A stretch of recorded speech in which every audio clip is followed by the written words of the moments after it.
Listo, ya inició la grabación. Entonces les voy a compartir por acá pantalla.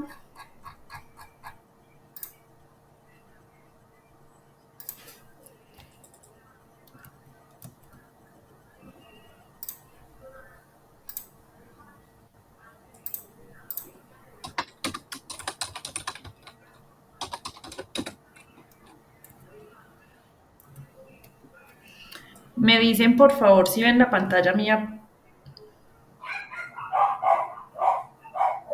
Sí, profe, sí, señora. Listo, muchas gracias. Entonces vamos a empezar con lo de seguimiento a proyecto formativo. Entonces, como les habían comentado desde el principio, el SENA está basado en una formación dada por proyectos, lo cual es una estrategia que permite que la entidad evalúe las competencias adquiridas durante la formación del estudiante durante la etapa lectiva por medio de resolución de problemas, sociales, laborales, profesionales, culturales, cualquier enfoque que le vayamos a dar, basados en acciones de los cuatro parámetros que se manejan en los proyectos, que son análisis, planeación, ejecución y evaluación. Entonces, toda la formación que nosotros vemos se enfoca y se basa en darnos herramientas para buscarle solución a un problema o a una necesidad del entorno en el que estamos por medio de las competencias adquiridas, ¿cierto? Y en eso se basa la formación que tenemos dentro del SENA. Entonces, como ya les había comentado, el proyecto formativo es un entregable que debemos hacer al final de nuestra etapa lectiva, que sería en diciembre, donde nos van a medir cómo fue que adquirimos esas competencias que vimos durante este tiempo y las enfocamos en darle solución a esa necesidad o a ese problema que tenemos en el entorno.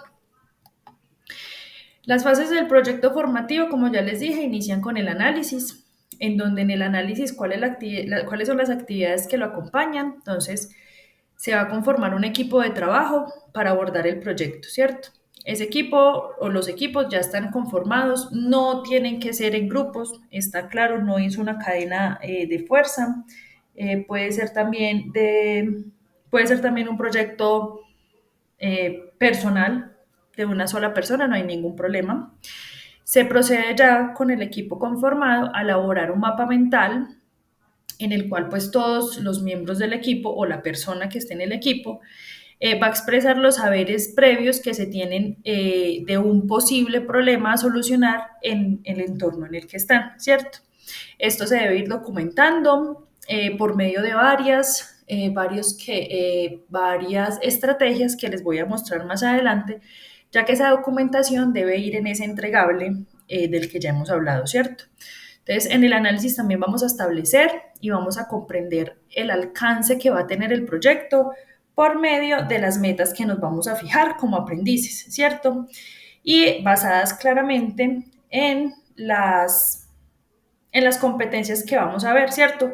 Yo en el proyecto formativo de logística, de transportes, yo a ustedes no les puedo decir que me den una solución a un problema productivo dentro de una organización, porque nosotros no estamos viendo procesos productivos dentro de una organización. Nosotros en qué nos estamos basando? En procesos logísticos, en procesos de distribución, en procesos de transporte. Entonces, obviamente, el análisis va a ir enfocado en como en ese ámbito. No vamos a pretender pues que nos entreguen información o que ustedes vayan a abarcar problemas que no estén al alcance de los conocimientos que ustedes adquirieron, ¿cierto?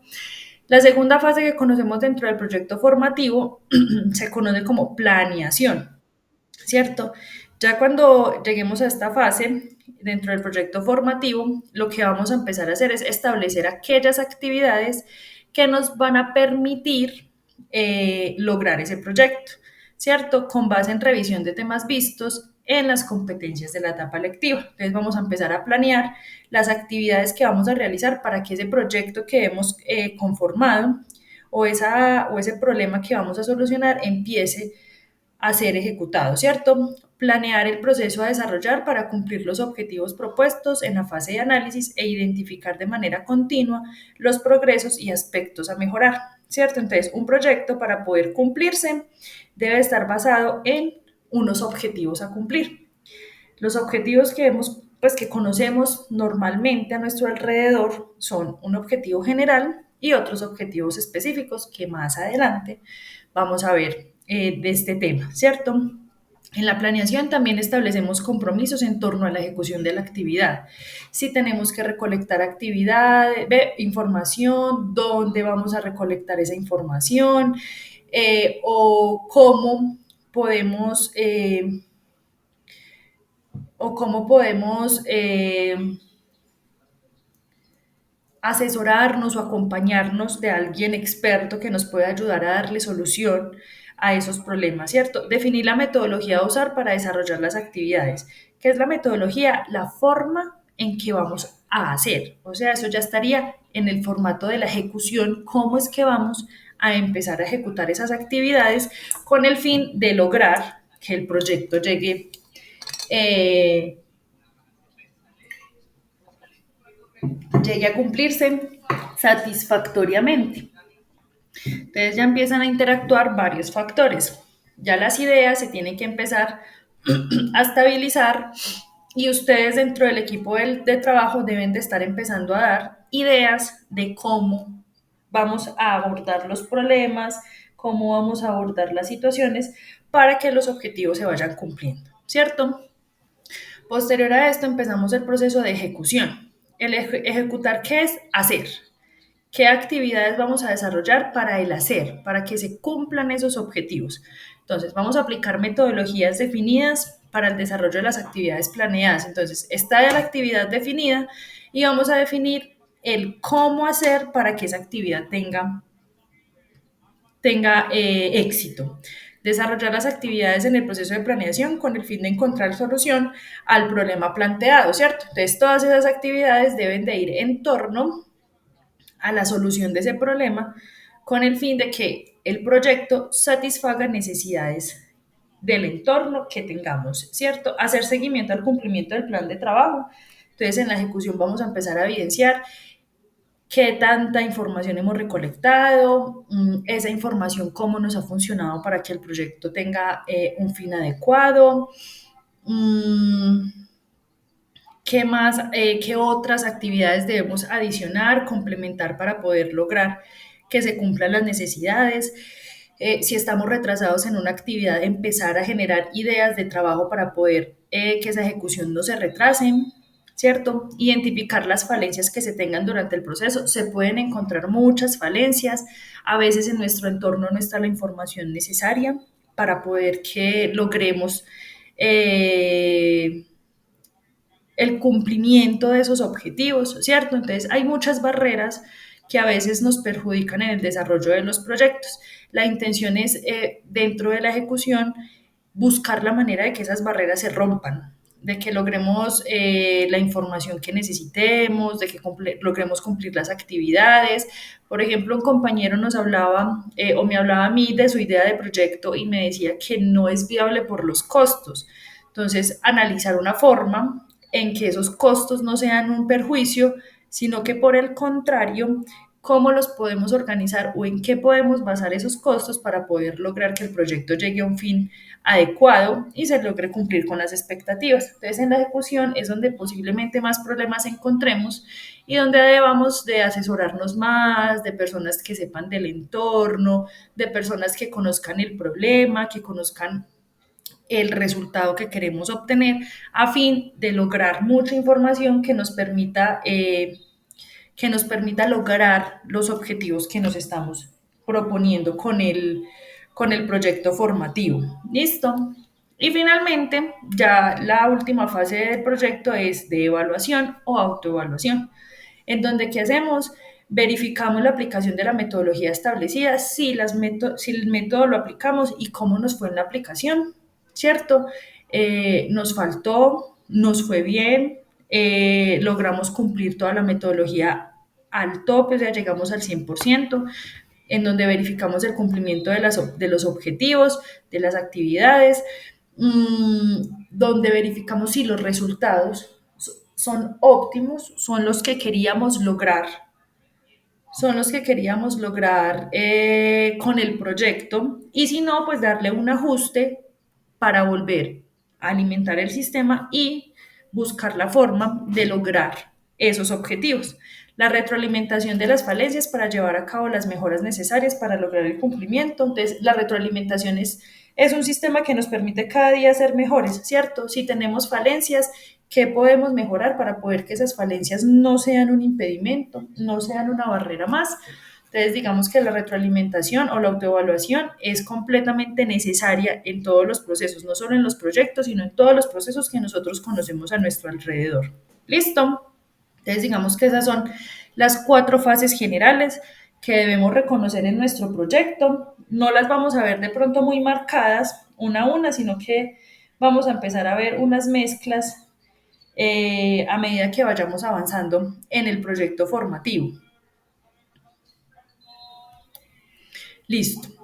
Para poder empezar a desarrollar el proyecto, y si algunos revisaron el documento que yo ya les había entregado, que es como el que manejamos dentro del SENA para el desarrollo teórico del proyecto, debemos iniciar con el planteamiento, la descripción de un problema. Esa descripción de dónde sale, ese planteamiento de dónde sale, de esa fase de análisis, en donde ustedes como grupo de trabajo se reunieron, yo sé que físicamente no es posible, pero utilizaron las herramientas tecnológicas para hablar, WhatsApp, Teams, Meet, Jitsi, cualquier herramienta que les permita comunicarse entre el grupo de trabajo y empezar a definir cuáles son los problemas que a ustedes les gustaría atacar y encontrarles una solución. Entonces, el planteamiento del problema es un enunciado de una situación que actualmente ocurre que requiere de acciones puntuales para ser mejoradas, ¿cierto? El planteamiento del problema explica de forma concisa cuál es la barrera que representa la situación entre el proceso y el estado actual del caso. Entonces, es una descripción que, como ustedes pueden ver en el archivo que les envíen, les describe exactamente de qué extensión tiene que ser, qué debe contener, lo explica claramente hacia dónde debe ir enfocado. Entonces, lo que buscan es descripción de la situación actual. Debemos de tener claro que cuando estamos hablando de la descripción del problema, no podemos mencionar aún la situación, o sea, de la solución, perdón, solo la situación problemática, nada de cómo nos gustaría solucionarlo, ni a dónde queremos llegar con el proyecto, nada de esto. Este enunciado es completamente objetivo y se enfoca en los hechos del problema, dejando afuera cualquier opinión subjetiva. ¿Qué quiere decir? Que no vamos a opinar si es muy grave, si es peligroso, no. Vamos a describir simplemente el problema. Entonces, ¿qué pautas deben de tener en cuenta? Describir cómo tienen que funcionar la situación, explicar el problema y su importancia. Eh, si tenemos costos, los podemos incluir, si no, no hay problema. Respaldar los enunciados, proponer, no, perdón, acá sí tengo un error. Acá no podemos proponer soluciones. Entonces, esta parte se las corrijo para cuando les envíe la información. Listo. En este momento del problema no vamos a dar aún ninguna solución a ese problema que estamos describiendo. Herramientas de análisis que pueden utilizar para poder verificar o para poder dar enunciado al problema. Entonces, hay una herramienta muy sencilla, muy teórica, que se llaman los 5 porqués. Esta metodología consiste en resolver una serie de preguntas que nos podemos encontrar para poder contribuir a la definición del problema o encontrar la raíz del problema. La respuesta a la primera pregunta genera una segunda pregunta que tendrá su propia respuesta y que a su vez generará la siguiente pregunta. O sea que son preguntas concatenadas, la primera con la segunda con la tercera con la cuarta y la cuarta con la quinta. A fin de llegar a un punto en donde ya no tengamos más respuestas, sino que ya las tengamos absolutamente todas. Entonces, por ejemplo, pregunta 1, ¿por qué el motor tenía un eje de rotación bloqueado? Entonces, la respuesta es, se había depositado sedimento en el span del motor que impedía la rotación del eje. A partir de esa respuesta sale la siguiente pregunta, ¿por qué tenía ese sedimento que impedía la rotación del eje del motor? La segunda respuesta es, debido al deterioro de la estructura en la cual se encontraba el motor, hizo que ese sedimento se depositara en el span del eje del giro. A partir de ahí surge la tercera. ¿Por qué la estructura se está deteriorando? Entonces, la respuesta es, esta estructura está deteriorada debido a la falta de presupuesto para hacerle mantenimiento. Y a partir de ahí sale la cuarta pregunta, ¿por qué no hay presupuesto para atender ese aspecto estructural? Y la respuesta es, la falta de presupuesto se debe a que el equipo de mantenimiento hizo un plan de presupuesto excluyendo los aspectos estructurales. Estos porqués, que llegaron solo a 4, no llegaron hasta los 5, se basan en una empresa de transportes que cuenta con una flota de camiones en donde uno de los camiones está presentando el problema de una mala rotación en el eje, ¿cierto? Y a medida de ese análisis empiezan a encontrar que en realidad el problema principal puede ser una falta de presupuesto para los problemas estructurales, ya que el área de mantenimiento no tuvo en cuenta estos aspectos al momento de hacer el análisis organizacional, ¿cierto? Entonces aquí ya se encuentra el problema principal y simplemente y claramente es falta de dinero. ¿Falta de dinero para qué? Para hacer un mantenimiento preventivo de un equipo que se utiliza normalmente en el área de transportes. Entonces, digamos que a partir de esos porqués se va a encontrar el problema real y cómo va afectando otros aspectos. ¿Qué aspectos? El funcionamiento de un elemento primordial para una empresa de servicios de transporte. Entonces, ahí es donde tenemos que dar lectura clara a las necesidades de las empresas y al por qué se generan los problemas dentro de las organizaciones.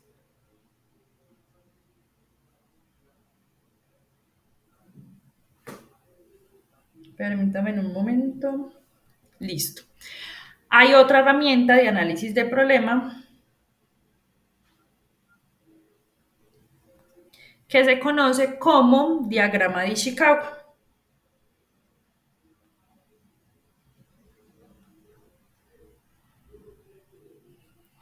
o espina de pescado, Espina de pescados. normalmente en nuestro entorno, ¿cierto? Ishikawa o espina de pescado. Esta metodología consiste en un sistema que categoriza causas y que se hacen en función o en secuencia de un proceso, ¿cierto? En cada categoría, las causas potenciales son enumeradas y probadas para validar usando evidencias u otras herramientas analíticas, ¿cierto? De esta forma, el diagrama tiene una espina de pescado central y las ramificaciones de las causas que forman algo semejante al esqueleto de un pescado.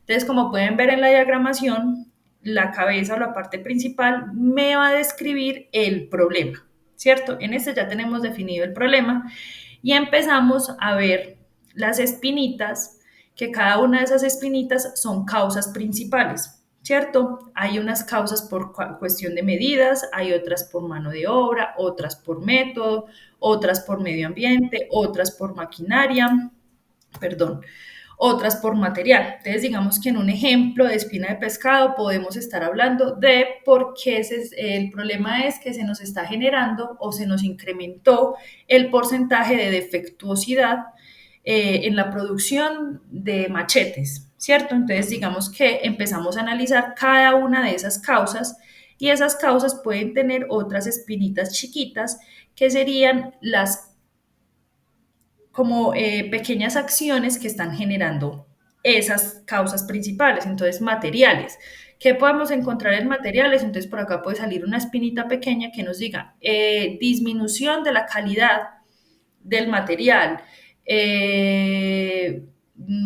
Esa puede ser en materiales. En maquinaria, maquinaria obsoleta o maquinaria sin mantenimiento adecuado o maquinaria inadecuada para el proceso productivo. En medio ambiente, no sé qué podría ser en medio ambiente para la elaboración de machetes. En método puede ser que personal no capacita, bueno, no. En el La ambiente explotación del material, profe. material metálico, en ambiente sería la proyección de partículas metálicas. Contaminación en el medio ambiente donde se están elaborando los machetes y que eso me esté generando defectuosidad. Sí, señores, muchas gracias. También puede estar afectando en el entorno del medio ambiente de donde es extraído el material como materia prima. En el método puede que no estemos utilizando un método adecuado para la fabricación de machetes, no se sigue la secuencia adecuada del proceso. En mano de obra puede ser personal no capacitado, alta rotación de personal, en medidas no tenemos condiciones óptimas de calidad para garantizar el proceso. Entonces, digamos que en este podemos ampliar desde las causas principales. No tienen que ser estas mismas causas principales. Recuerden que esas causas principales van a ir basadas en sus proyectos, o sea que ustedes van a definir cuáles son las causas principales que generen el problema para ustedes, ¿cierto? Y las espinitas, subcausas, ya son actividades puntuales que ustedes saben que afectan esa causa principal. ¿Listo? Otra metodología o herramienta que podemos utilizar es árbol lógico de fallos o árbol de problemas, ¿cierto? Se utiliza para identificar la naturaleza y el contexto de la problemática que se busca resolver mediante estrategias, programas, proyectos o todas las herramientas que podamos utilizar nosotros, ¿cierto? En el desarrollo se identifican tanto las causas como los efectos directos e indirectos que ocasionan en el mediano y en el largo plazo ese problema, ¿cierto? Entonces, como ven en la imagen, en la parte central o tronco iría la descripción del problema. ¿Cuál es el problema que tenemos? En la parte de abajo vamos a encontrar o vamos a poder nombrar las causas. En las raíces vamos a nombrar las causas. Cuantas causas consideren ustedes que se tengan, no hay ningún problema para que ese problema se esté generando. Entonces, una causa siempre va a generar un efecto. Entonces, en la parte de las ramas o en la parte de la copa, vamos a empezar a enumerar o a nombrar los efectos que nos generan las causas que tenemos acá, ¿cierto? Entonces, por ejemplo, la misma producción de machete. Una causa, ¿cuál puede ser una causa en un problema de producción? No hay trabajadores, no hay quien produzca el machete, puede ser. No hay materia prima, no hay Mano de obra. mano de obra disponible y capacitada, eso que me genera incremento en el fallo de en los problemas de calidad del producto. Entonces, es así, es como que tengo causas y esas causas siempre me van a generar un efecto dentro del proyecto, del contexto en el que estemos nosotros trabajando, ¿cierto? Entonces, por ejemplo, tenemos causa, una causa que la juventud, o sea, que los pelados de ahora no quieran seguir estudiando. ¿Qué efecto tenemos? Que cada vez vamos a encontrar menos personal capacitado para poder trabajar en las Desempeñar organizaciones. ciertas áreas, ciertos En cargos. las organizaciones, ¿cierto? ¿Por qué? Porque ya no hay personal, ya no hay personas que quieran capacitarse, es más, ya los pelados ni quieren estudiar ni quieren trabajar, no sabemos qué quieren hacer con su vida, ¿cierto? Entonces, digamos que podemos analizar todas esas causas. Entonces, ya tenemos tres herramientas. Acá hay otro, ¿cierto? Acá hay otro que tenemos que se llama herramienta para análisis de problemas que se conoce como diagrama de Pareto, ¿cierto? El diagrama de Pareto es una representación gráfica que se usa para dar a conocer los problemas y se le da una clasificación dependiendo de la frecuencia con que se presenten algunos problemas, ¿cierto? Este diagrama lo que hace es ilustrar, mostrar una imagen de los tipos de fallos que encontramos y lo que se hace es un pareto en donde lo que buscamos es darle importancia o darle más relevancia a las cosas pequeñas que generan grandes efectos y vamos dándole menor importancia a las cosas muy grandes que en realidad no afectan tanto. Eso que nos permite empezar a priorizar en qué trabajamos, ¿cierto? Entonces, digamos que, como pueden ver ahí, estamos hablando de causas de los fallos de los rodamientos. Entonces, digamos que el Pareto se conoce como una herramienta 80-20, ¿cierto? Disculpen.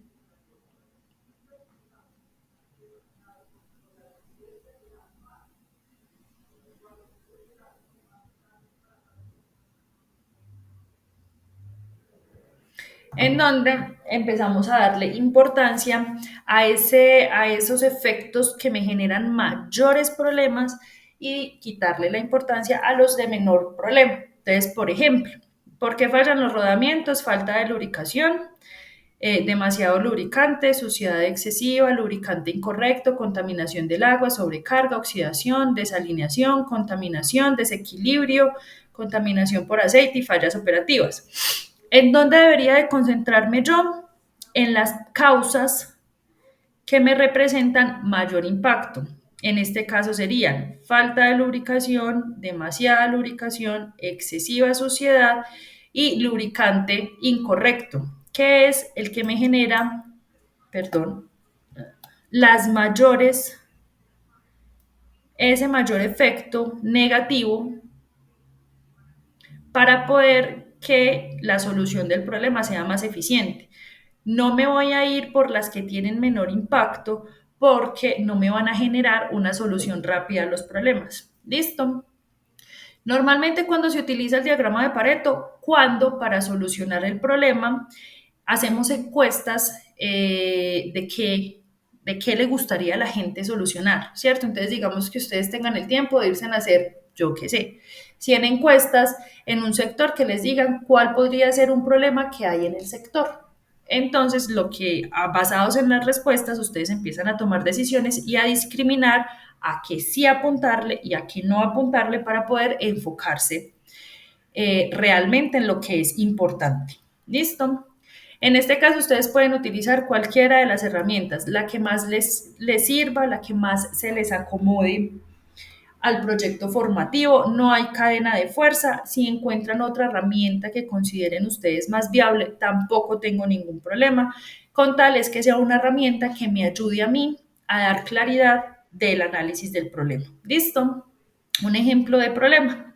En el Hospital General de Bogotá, un prominente centro médico, se ha detectado una carencia significativa en el equipo médico, la falta de tecnólogos de cardiología durante las horas nocturnas. ¿Qué quiere decir? Que si en la noche en el Hospital General de Bogotá se presenta una urgencia relacionada con cardiología, pues no hay personal No hay en la personal noche. para trabajar.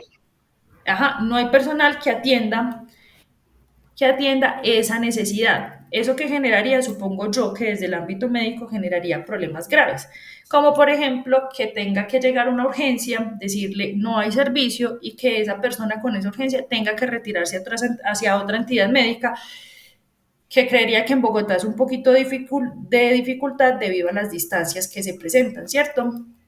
Entonces, por ejemplo, ¿qué justificación podemos encontrar? Entonces, ya teniendo la definición del problema, le debemos dar una justificación, ¿cierto? ¿Qué es una justificación? Sustentar por qué se presenta el problema. Entonces, en este punto se deben exponer las razones por las cuales se elige un determinado tema como proyecto formativo, por lo cual se debe interrogar acerca de los problemas a solucionar llevando a cabo una selección e investigación del tema.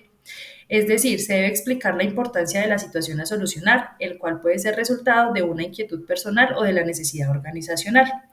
Entonces, basados en el problema anterior, lo que se debe definir es una justificación. ¿Cómo se justifica? Según un estudio realizado por la Sociedad Colombiana de Cardiología en el 2021, la atención inmediata y especializada es crucial para los pacientes con afecciones cardíacas y cualquier demora puede tener consecuencias graves para su salud. Otros estudios, como el publicado en la Revista Médica Internacional de Cardiología Clínica, también enfatizan la necesidad de tecnólogos de cardiología en hospitales 24/7 para asegurar diagnósticos precisos y tratamientos oportunos. Por ejemplo, cuando nosotros tenemos una afección cardíaca que aún desconocemos a qué se debe, a nosotros, ¿qué examen nos hacen normalmente? O alguien que sepa qué exámenes hacen normalmente.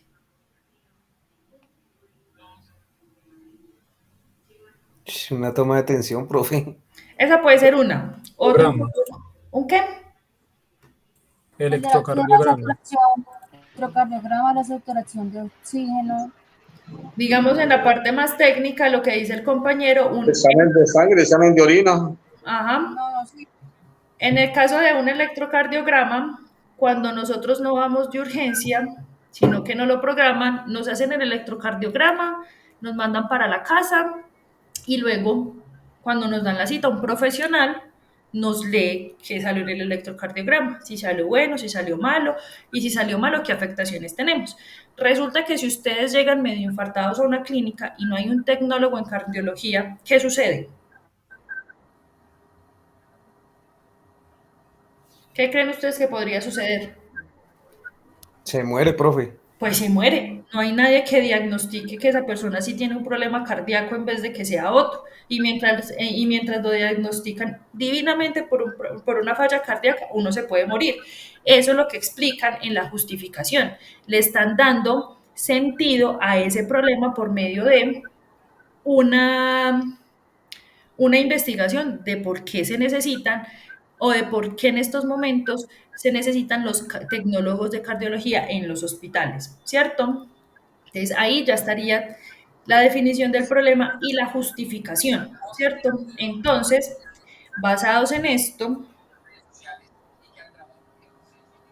vamos a intentar que cada 8 días tengamos una sesión para proyectos y luego una sección de componente técnico. El día de hoy estamos en la de proyectos.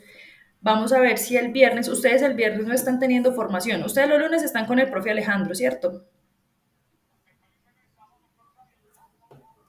Sí, profe. Sí, los jueves Alejandro, los martes estamos con Nubia, miércoles con la profesora Kelly, jueves otra vez tenemos clase con el profesor Alejandro Y el y el viernes día no de están teniendo estamos clase. libres. Ujú. Listo. Entonces yo creo que les tengo la mala noticia de que el viernes estarían conmigo nuevamente No, para profe, pero es ver. que el viernes es para desarrollar trabajo, profe. No, igual las sesiones conmigo ustedes saben que son muy cortas, muy concisas. No mentira, profe. Entonces, vamos a ver cómo nos acomodamos. Todos los días ustedes tienen sesión a las 7. Sí, profe, sí. El día de hoy estuvo el profesor Alejandro y su merced. Listo. El miércoles con la profe Kelly, ¿cuánto se demoran en la sesión más o menos? Es que es dependiendo porque pues a veces la clase se nos ha extendido, pero porque el tema ha sido como muy interesante, la verdad. Y pues nos ha sacado de ciertas inquietudes. Entonces se ha extendido más o menos entre 1 hora, hora y 20. Listo, porque en el peor de los casos, para no intentar no afectar mucho los viernes, buscaríamos otra sesión así, como la primera con uno y en la segunda conmigo. O ya sería rotarnos cada 15 días para ver información importante. ¿Listo? Pero entonces ahí nos vamos acomodando, no hay ningún problema. Entonces, basados en lo que vimos hoy, necesito que por favor esta semana trabajemos en la definición del problema y en la justificación. La definición del problema y la aplicación de una de estas herramientas de análisis del problema y, eh, y justificar el problema por medio de un análisis estadístico que encuentren en Internet, por medio de una investigación o de otro trabajo que ustedes encuentren disponible en donde ustedes puedan justificar por qué quieren solucionar ese problema. La principal necesidad de solucionar ese problema o de satisfacer la necesidad del entorno va a ser en que ustedes reconocieron esa falencia o esa necesidad, pero debemos Eh, sustentarla adecuadamente con información concreta para poder que el proyecto sea viable. ¿Sí me hago entender? sí, profe, una pregunta. ¿Podemos escoger cualquier diagrama de los que estás mostrando acá, profe? ¿O tiene Cualquiera, que ser con cada uno? cualquiera. Ya les dije, acá les expuse 4. Ok, escoger cualquiera de esos. Pero si ustedes en la investigación o ya por haber hecho alguna vez un proyecto conocen de otra herramienta, no hay ningún problema. O sea, la herramienta que para ustedes sea más fácil, más clara de manejar, no hay lío, ahí no hay camisa de fuerza. La intención es que esa herramienta ayude a que no solo ustedes, sino el entorno al cual le vamos a exponer el proyecto, tenga la capacidad de entender cuál es el problema y cuáles Ok, pueden profe, ser gracias. las causas y los efectos que nos está generando ese problema que queremos solucionar con el proyecto. ¿Listo? Recomendación para que porfis tengan muy, muy, muy, muy en cuenta. Dentro del proyecto formativo debemos de trabajar en tercera persona. ¿Qué quiere decir? Nada de somos, nada de queremos, no, nada de tenemos, ni vamos, ni asociamos, ni juntamos, ni reunimos. No, nada de eso. Todo va a ser en tercera persona. Se gestionó, se va a lograr, se pretende alcanzar. Entonces, cada vez que estemos pensando en eso que termina en amos, hemos, imos, lo vamos a intentar reemplazar por tercera persona. Se logró, se ejecutó, se desarrolló, se va a desarrollar, se va a implementar, se quiere implementar, porque digamos que esas como metodología para el desarrollo de proyectos. Listo, para que vayamos teniendo en cuenta ese factor. Otra de las propuestas que les tengo en el caso de que no nos podamos reunir va a ser que yo les grabe la clase, se la subo a la plataforma y creo un foro de dudas e inquietudes para responderles las preguntas que ustedes tengan. ¿Les parece también esa herramienta? Profe, qué pena. ¿Puedo molestarla? Claro, Jessica. Es que se me entrecortó la comunicación cuando estabas hablando de la tercera persona para ver si por favor me vuelve mi pregunta, Listo. ¿vale? Que cuando estemos redactando en el trabajo, en el formato del proyecto formativo, en el desarrollo de proyectos, se debe manejar la teoría de que todo se debe ir escrito en tercera persona. ¿Qué quiere decir? Que no podemos hablar de somos, queremos, tenemos, logramos, buscamos, sino que eso se debe conjugar a tercera persona. Se requiere, se va a lograr, se pretende llegar, se busca, porque pues así es como se genera la teoría en los proyectos para que lo tengan en cuenta cuando ya estén redactando. ¿Listo? Vale, profe, gracias. Entonces, en este caso del día de hoy, que hoy en un momento ya les subo a la plataforma el video o el link donde va a quedar cargado el video de la sesión y adicional les voy a subir la presentación para que también la vayan teniendo disponible y la vayan trabajando. La intención es que para nuestra próxima sesión ya empecemos a tener desarrollado lo que es la definición del problema con cualquiera de las herramientas de análisis y la justificación de ese problema. Haciendo una leve investigación, no son datos muy extensos. La justificación en el documento creo que máximo puede ir de una página, no puede ser de más. La justificación del proyecto, la definición del problema es de un solo párrafo. Entonces, para que no estén mentalizados en que se tiene que extender mucho, no. Los proyectos son concisos y claros, a excepción de que sean investigativos y nosotros no vamos a desarrollar proyectos investigativos, sino proyectos aplicados a solucionar un problema. Por eso es que no deben ser tan extensos, deben ser claros, concisos y puntuales. ¿Listo? Sí, señora. Voy a detener la grabación en este momento.